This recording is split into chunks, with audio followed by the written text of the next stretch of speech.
대기업들이 이제 더 편하게 웹3 비즈니스 모델 준비를 하고 프로프 오브 컨셉트를 론칭하고 있다고 보는데요. 괜찮은 비즈니스 모델 아니면은 새로운 웹3 엘레멘트를 가지고 있는 것들 중에 보면은 다오 레귤레이션도 다오에 대한 규제도 지금 여러 정부들이 이제 서포트하려고 론칭하고 있어서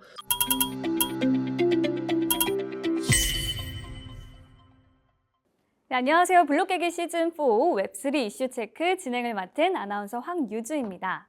네, 오늘 시간은 조금 특별하게 꾸며봤는데요. 해외 시장에서 활동하고 계시는 현지 전문가분들과 함께 해외 웹3 시장의 허와 실에 대해서 이야기 나눠볼까 하는데요. 근데 지금 게스트분들이 스튜디오에 안 계시는데 어디 계신 거죠? 아무래도 화면에 신 것 같아요. 네, 제가 여기 한번 띄워보겠습니다. 인사 나눠볼게요. 첫 번째 게스트, 일본 NTT 도코모의 킨사님 모셨습니다. 안녕하세요. 반갑습니다. 안녕하세요. 안녕하세요. 반갑습니다. 먼저 일본의 웹3 사업이 어떻게 진행되고 있는지 알아보고 싶은데요. 조금 더 소개를 여쭤보고 싶은 게 일본 기업에 계신데 네. 한국말을 너무 잘하셔가지고 맞아요. 어떻게 된 사연인지. 네네네. 네. 네, 소개 더 드리겠습니다. 제가 어머님이 한국 분이어서 한국어 조금 하는데요. 너무 다행이네요. 아직 완벽하지 않아서 열심히 해보겠습니다. 근데 네, 저는 NTT 도코모 그 자회사인 NTT 디지털이라는 회사에서 일하고요. NTT 디지털은 웹3 기업에 집중적으로 일하고 있는 회사고요. 저희는 이제 뭐 security token, wallet, exchange, custody 여러 부분에서 이제 투자하고 자체적으로 기술 서비스를 개발하고 있습니다. 이제 일본에서 정부에서 이제 AI와 웹3 기술을 많이 스타트업 쪽으로 푸시하고 이제 도코모도 이제 3분의 1은 일본이 가지고 있는 회사라서 이 비전을 가지고 저희가 이제 NTT 밑에서 웹3를 추진하는 역할을 하고 있습니다. 네, 그래서 저는 킨사고요. 저는 이제 해외 파트너십과 전략을 담당하고 있습니다. 네, 감사합니다. 사실 일본에서 이제 웹3를 굉장히 진지하게 밀고 있다, 뭐 이런 얘기들은 저희도 많이 들어봤는데, 일본이 그 가상자산 사업이 그렇게 유독 더 활발한 데는 어떤 배경들이 있을까요? 일본은 가상자산과 꽤 긴 히스토리가 있었다고 생각합니다. 이제 그 비트코인 초기 때부터 일본의 그 비트코인 사용자, 투자자하고 거래자들이 엄청 많았거든요. 뭐 해외 5위 안에 드는 그 나라였는데요. 뭐 2014년도에 제일 크던 그 코인 거래소 마운트 각스도 일본에서 운영하고 있었습니다. 근데 그 때문에 큰 사건들도 있었죠. 마운트 각스도 그 해크 당했고 그 많은 투자자들이 돈을 잃고 해서요. 일본은 초기 때부터 이제 규제를 만들기 시작했어요. 근데 뭐 2014년도, 5년도에는 아직 그 가상화폐라는 걸 잘 이해도가 높지 않아서 일단은 엄청 엄격하게 규제를 만들어냈는데요. 이제 19년, 2002년 그쯤에 이제 새로운 기술 서포트를 하기 위해 웹3 업체를 서포트하기 위해 규제를 더 명확하게 업데이트를 하고 있는 중이고 이제 작년에 2023년도에 그 정부에서 그 웹3 백서를 냈어요. 이제 웹3 백서는 이제 일본이 그 웹3 업계를 리더가 돼야 된다. 그래가지고 이런 목표를 가지고 이제 G10도 곧 나오고 G7에서도 일본이 그 규제적으로 웹3 어답션을 푸시할 수 있는 역할을 할 수 있게 준비를 하고 있는 걸로 보고 있습니다. 그렇군요. 그러면 뭔가 범정부 차원에서 그 웹3 사업을 굉장히 진행을 하고 있는 것 같은데, 혹시 좀 더 구체적으로 어떤 부분들을 다른 나라들에 비해서 일본이 더 조금 환경을 만들어주고 있는 영역들이 따로 좀 있을까요? 네, 제가 뭐 아직도 명확한 규제가 업데이트 되고는 있지만요. 그 규제 안에 드는 웹3 안에서는 일본이 다른 나라에 비해서 훨씬 더 발달됐다고는 봅니다. 예를 들어 증권 토큰, security token 아니면은 스테이블 코인 이런 규제들은 명확하게 나와 있어서요. 벌써 그 기술 개발과 프로젝트 론칭한 회사들이 몇몇 있습니다. 뭐 증권 토큰 쪽에서는 SBI 증권 이쪽이 제일 먼저 2020년도에 론칭을 했고요. 이제 스테이블 코인 쪽에서는 뭐 큰 금융 기관들, 뭐 예를 들어 미쓰비시 그룹이 벌써 스테이블 코인을 만들고 서비스를 런칭을 했습니다. 근데 아직 제가 알기로는 텍스에 관련돼서는 아직 규제가 업데이트되고 있어가지고요. 아직 어댑션은 좀 시간이 걸릴 것 같습니다. 왜냐하면은 그 스테이블 코인하고 증권 토큰 론칭은 됐는데 이 거래할 때 내야 되는 그 텍스가 아직 높아가지고요. 지금 현재 그 텍스 규제에 대해서는 업데이트가 지금 정부 쪽에서 미루고 있다고 봅니다. 네. 아, 네. 그렇군요. 그러면 방금 이제 뭐 세금 관련된 그런 요인들이 아직은 리스크로 작용할 수 있다, 이런 얘기도 해주셨는데, 그래도 이제 여전히 뭐 많은 기업들이 좀 단순화해서 일본에는 이제 코인을 발행해서 진출하기 쉽다더라, 그냥 이 정도의 생각만 가지고 가는데, 세금 외적으로 뭐 고려해야 될, 그래도 좀 조심스럽게 봐야 되는 그런 리스크 요인으로 볼 만한, 혹은 좀 조심해야 되는 부분들은 또 어떤 것들이 있을까요? 네, 일본은 그 투자자 보호에 대해서 웹3 쪽의 가상화폐 쪽에서는 꽤 엄격하게 규제가 돼 있어가지고요. 그 규제를 그 모든 회사가 따라가야 하기 때문에 어떤 면에서는 투자자들이 많이 보호되지만 지금 새로운 스타트업들이 발달하기는 어려운 환경이라고 봅니다. 그래서 뭐 조심해야 되는 부분은 뭐 규제를 확실히 따르고 하면은 뭐 그 회사 측면에서는 규제를 따르고 아니면 일본 회사 규제를 따르고 있는 일본 회사랑 같이 일하면은 뭐 큰 문제가 없을 거라고 생각하고요. 뭐 유저 쪽에서는 아직 규제 때문에 일본에서 거래할 수 있는 토큰이 별로 많지는 않거든요. 한 30개 정도밖에 없습니다. 그 일본 거래소들에서 거래할 수 있는 코인들이요. 그래서 뭐 유저 측면에서도 뭐 크게 위험한 부분은 없는데 근데 그 웹3 기업이 아직 활발하지는 않게 되는 거죠.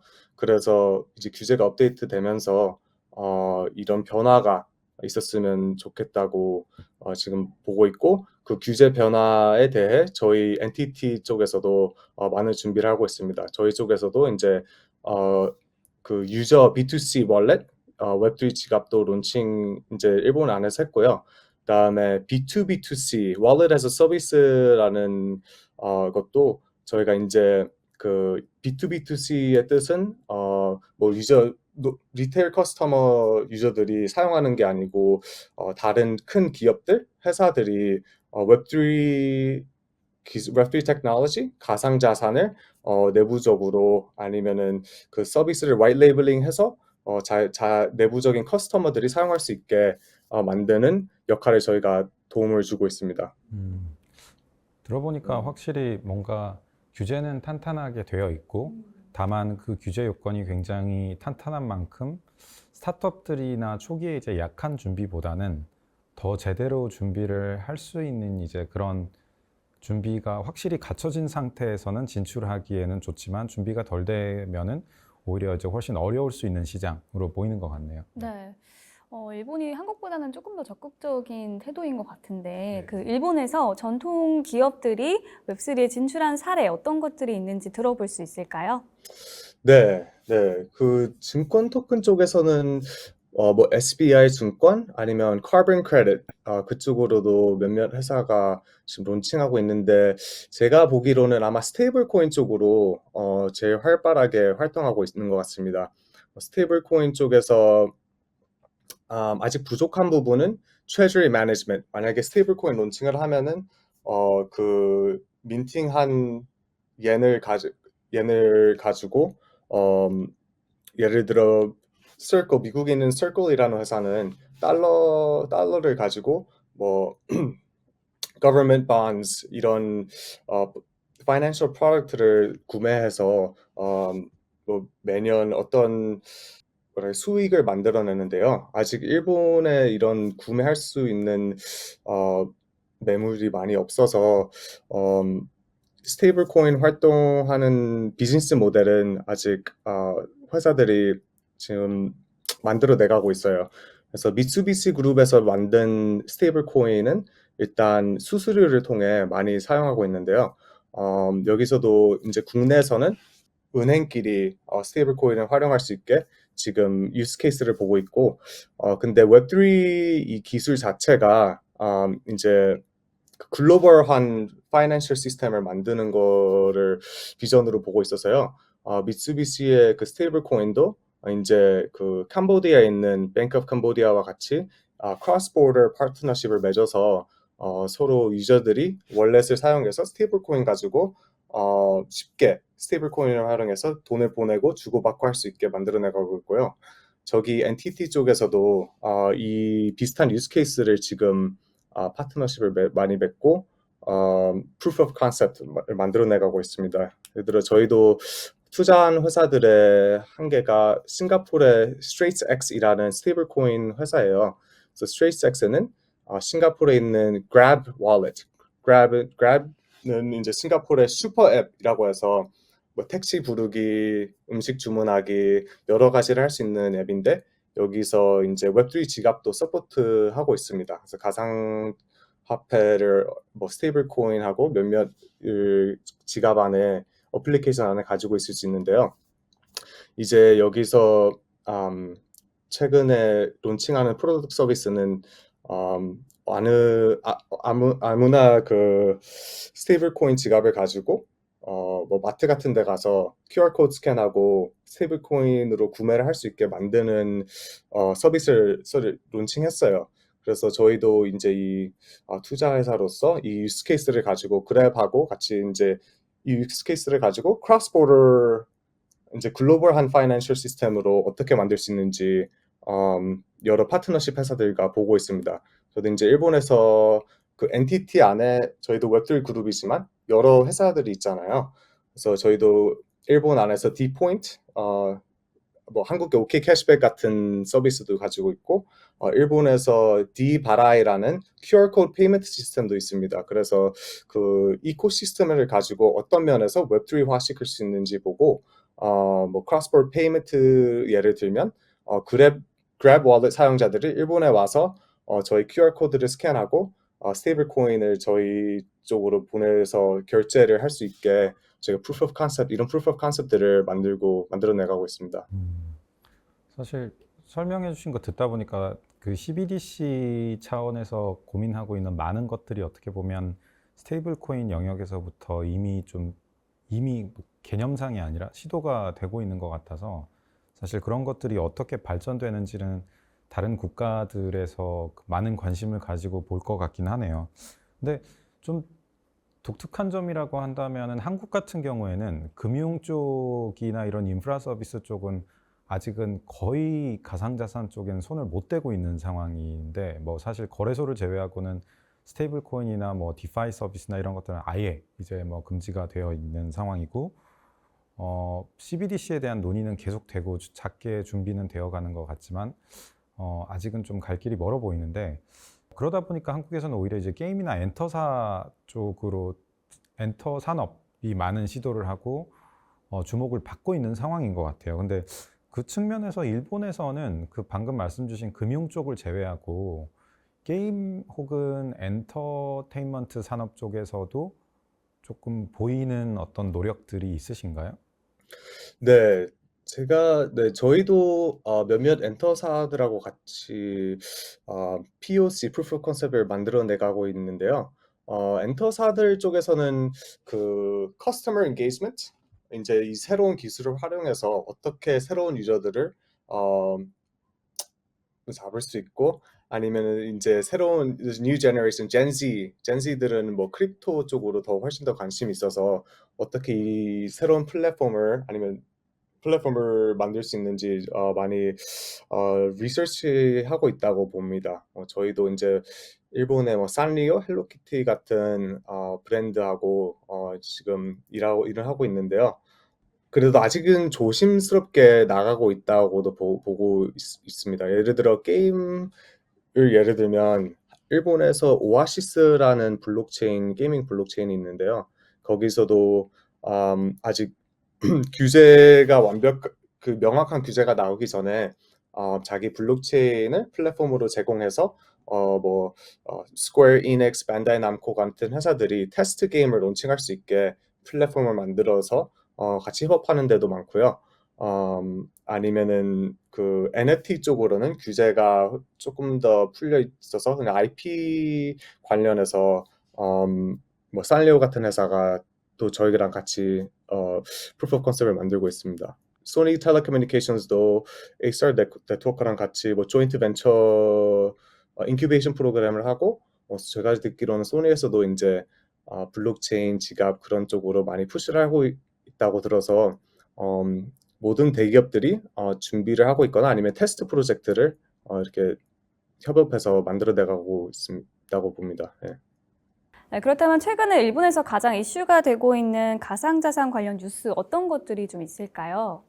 네, 제일 큰 뉴스는 아마도 2023년도에 정부에서 나온 그 웹3 백서라고 보고요. 왜냐면 웹3 백서는 이제 정부에서 그 리더십을 가지고 이제 웹3 업계를 푸시하겠다라는 포지션을 갖춰서요.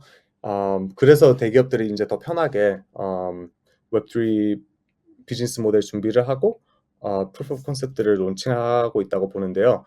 괜찮은 비즈니스 모델 아니면은 새로운 그 웹3 엘레멘트를 가지고 있는 것들 중에 보면은 다오에 대한 규제도 지금 그 여러 정부들이 이제 서포트하려고 론칭하고 있어서 예를 들어 후쿠오카 쪽에서도 회사들이 다오의 형태로 론칭할 수 있고 그러면은 왜냐하면 보통 웹3의 기업들은 그 아직 규제가 명확하지 않으면은 아니면은 뭐 탈중앙화된 그 그룹들을 보면은 규제가 명확하게 않아서 보통 해외로 나가서 예를 들어 싱가포르, 두바이 이런 데서 론칭하는 프로젝트들이 많거든요. 근데 다오다 뭐 좀 더 탈중앙화된 회사들을 위해 새로운 규제를 만들어서 서포트하면은 이런 회사들이 이제 일본 안으로 들어와서 회사를 일본 내에서 시작하게 되고 이제 세금도 일본 정부에 내게 되고 이런 이유로 전통적인 회사보다 이런 새로운 웹3 네이티브 회사에 대한 뭐 세금이나 규제 서포트를 내보내는 게 이 부분도 제가 좀 관심 있게 보고 있습니다. 네. 계속 설명 주신 것처럼 그 일본의 규제 환경이 좀 더 명확한 부분들이 그래도 상대적으로 있다 보니까 한국을 비롯해서 이제 많은 또 글로벌 기업들이 가상자산 사업을 하기 위해서 일본의 법인 설립을 해야겠다라고 고민하는 곳들이 있는 것 같아요. 근데 그런 차원에서 좀 실질적으로 좀 어떻게 느끼시는지 그게 정말 예전에 그 질문을 여쭤보는 이유는 많은 곳들이 예전에 이제 토큰 발행을 하려면 싱가포르로 가야 된다 뭐 이런 얘기도 있었고 뭐 중동 사막으로 가야 된다 뭐 이런 이야기도 있었는데 그런 차원에서 어떻게 지금 일본을 그 법인 설립지로 보는 얘기들이 조금씩 나오다 보니까 그런 부분을 좀 어떻게 실제로 느끼시는지 정말 일본에 가면 법인 설립하기가 쉬운지 아니면은 말씀하셨던 것처럼 뭔가 일본에 있는 기업들과 협력을 통해서 풀어야만 실질적인 효과를 거둘 수 있는지 그런 부분들이 좀 궁금할 것 같습니다.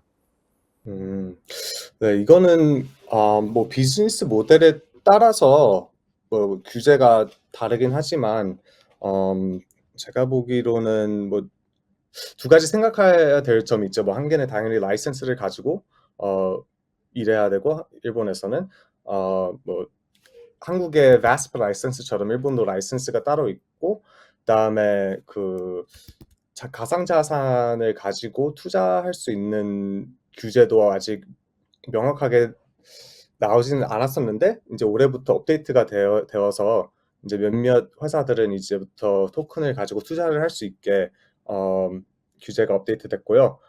그래서 그런 라이센스에 대한 뭐 고려할 부분도 있지만 두 번째는 또 세금이죠. 세금에 대해서도 올해 뭐 이전에는 일본이 세상에서 뭐 거의 제일 세금을 많이 떼가는 가상자산에서 세금을 많이 떼가는 나라들 중에 한 나라였고요.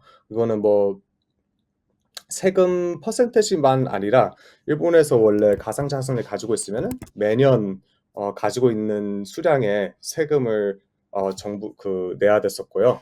그 가상자산에서 가상자산끼리 거래를 할 때마다도 세금을 내야 됐었어요.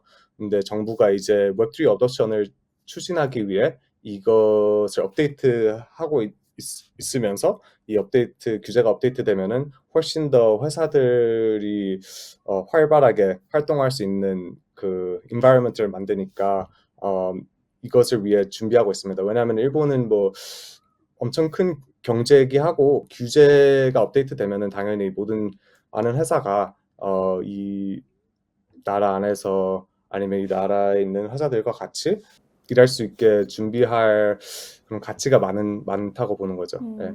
또 세금을 많이 뗀다니 유리한 것 같아 보이진 않은데 기업하시는 입장에서 보시기엔 어떠세요? 사실 좀 부러우면서도 또 모순적인 부분이 있는데 하나는 세금을 뗄 만큼 그래도 규제가 명확해져 있구나라는 것도 있고 하지만은 이제 두 번째 세금을 떼가는 부분들이 아까 말씀하셨던 것처럼 그냥 거래할 때뿐만 아니라 보유하고 있을 때도 떼고 이런 부분들이 그러니까 있으면 숨만 쉬어도 나가는 느낌. 네, 숨만 쉬어도 나간다고 하면 이제 이 시장에서는 아직은 매출을 내기가 상당히 어려운 시장이다 보니까 고민이 많이 되는 부분은 분명히 있을 것 같기는 합니다. 네, 그렇다면 주요 토큰 발행에 대해서는 어떤 부분들을 준비하면 좋을까요? 저 덧붙여서 같이 여쭤보면 그 토큰 발행에 있어서도 방금 말씀 주셨던 게 유의할 게 산업별로 다르다 이런 얘기를 주셔서 어떻게 산업별로 토큰 발행에 대해서 좀 접근이 다른지를 말씀 주시면 감사하겠습니다. 네. 그래서 산업별로도 제가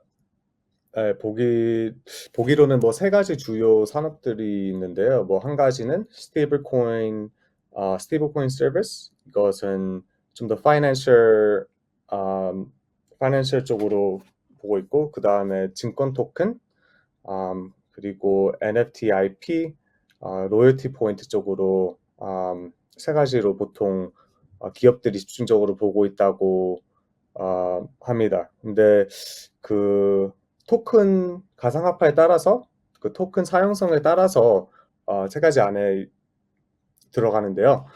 사용성에 따라서 규제도 따로 있는 거죠. 그래서 일본에도 여러 가지의 규제 기관들이 이제 활동을 그 가상 자산을 맡고 있는데요. 뭐 JFSA, Financial Services Agency Japan, JSTOA 이거는 이제 증권 토큰, Japan Security Token Offering Association 이런 기관들이 따로따로 규제를 갖추고 있다고 봅니다. 그래서 내 비즈니스 모델에 따라서 어떤 vertical, 어떤 pathway로 가고 싶은지 따라서 이 규제가 따로따로 있다고 보는데요. 저희 NTT 디지털 쪽에서도 이제 토큰 론칭을 도와줄 수 있게 이제 저희가 일단 웹3 기술을 보통 웹2 회사들이 사용할 수 있고 자기 내부적인 회사원들이나 커스터머들에게 쉽게 웹3 기술을 제공할 수 있는 서비스를 저희가 화이트 레이블로 지금 제공하고 있지만 이제 토큰 런칭 자체도 거의 컨설팅 서비스, STO 오퍼링 아니면 그 일본의 규제에 따라서 ICO 하는 형태도 저희가 지금 준비를 해서 일본 내하고 해외 회사들하고 같이 론칭할 그 계획을 짜고 있습니다. 네, 그렇군요.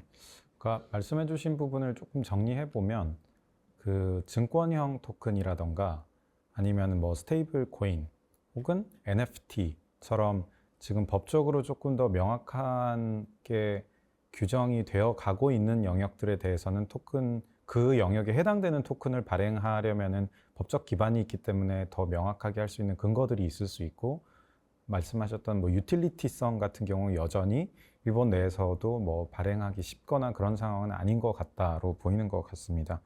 제가 그 원래는 그 마지막 질문을 이제 그 규제 사항에 관련돼서 드리려고 했었는데 그것보다는 오히려 궁금했던 게 그 엔티티 같은 경우에도 그 제 생각에는 해외 많은 기업들로부터 그 러브콜을 많이 받을 것 같아요. 근데 이제 그게 NTT 도코모가 그냥 웹3를 해서도 있겠지만은 사실 일본의 사업 진출을 한다라는 관점에서 보면은 현지에 대한 어떤 이해도가 높고 뭐 현재 이제 여러 가지 규제 대응부터 이제 도움을 줄 수 있을 거라는 기대가 좀 있어서 그럴 것 같기는 한데 단독으로 일본에 사업 진출을 하는 것과 그 NTT와 같은 어떤 웹3를 열심히 하고 있는 기업과 손을 잡고 가는 거에 있어서 차이가 좀 많을 거라고 보고 계신가요?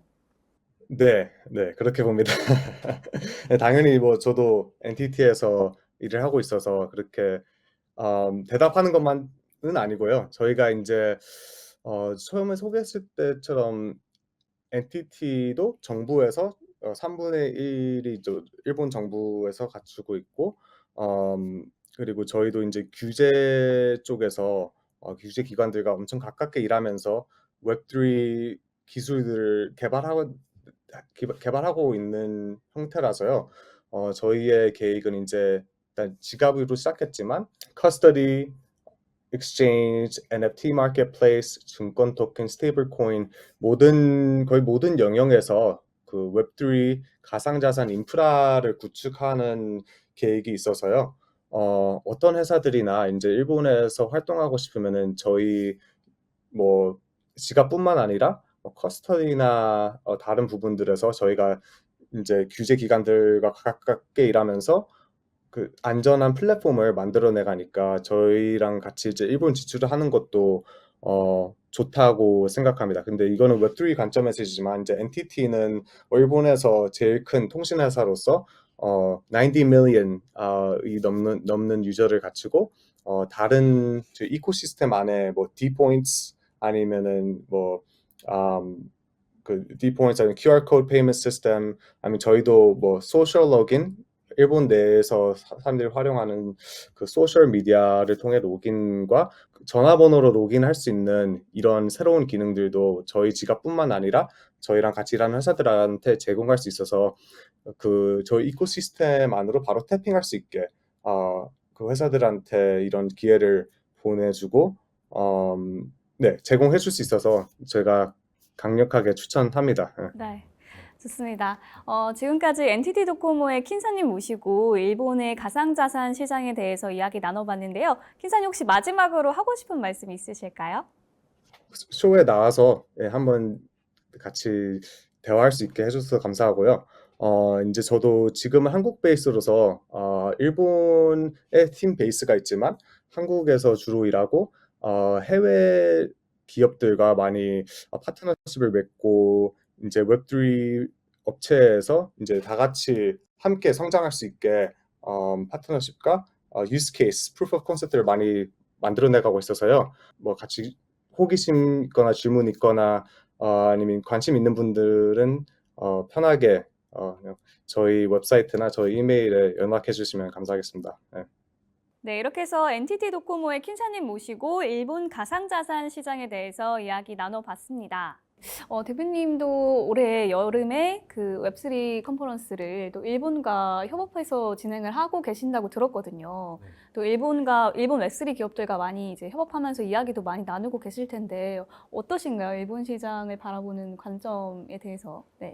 네. 그 아까 김사님도 얘기를 주셨지만은 그 사실 일본에서는 작년에 이제 가상자산 사업과 웹3에 대한 백서가 나왔어요. 이게 네. 백서가 나온 게 어떤 걸 의미하냐면 이제 어떤 거를 해도 되고 어떤 거를 하면 안 되고에 대한 큰 틀에서의 해석 체계를 갖추었다라는 걸로 볼 수 있어서 이게 산업에 가지는 의미는 굉장히 크다라고 볼 수 있습니다. 즉, 좀 비유를 하기가 좀 어려울 수 있는데 우리나라 같은 경우에는 특정 스포츠 영역에서 기대하지 않았는데 어느 날 갑자기 금메달을 따는 경우가 있어요. 네, 김연아 선수처럼. 네, 맞습니다. 이제 그렇게 하면은 우리나라가 그러면 과연 그 스포츠 종목에서 갑자기 스포츠 강국이 되었다라고 얘기할 수 있는가라고 보면 금메달을 따는 것과 앞으로 그 기반이 계속 닦아져 있는 건 다른 것 같은데 우리나라에서는 여전히 그런 많은 기업들이 열심히 하면서 그런 스타 플레이어들을 웹3 산업에서 내기 위해서 많은 노력들이 이루어지고 있지만 반대로 일본 같은 경우에는 그런 산업이 지속적이고 탄탄하게 나올 수 있는 어떤 체계를 명확하게 닦아나가고 있다는 측면에서 앞으로 어떤 이 형태로 그대로 갔을 때는 이제 산업 성장이 훨씬 더 강하게 보일 수도 있겠구나라는 생각을 하고 우리나라도 이제 그런 부분들은 조금 더 갖춰 나가면은 훨씬 더 큰 성장세를 가져갈 수 있겠다라는 생각을 했었습니다. 네, 좋습니다. 네, 2부에서는 하주원 변호사님 모시고 중동시장에 대해서 이야기 나눠보도록 하겠습니다. 2부에서 만나요.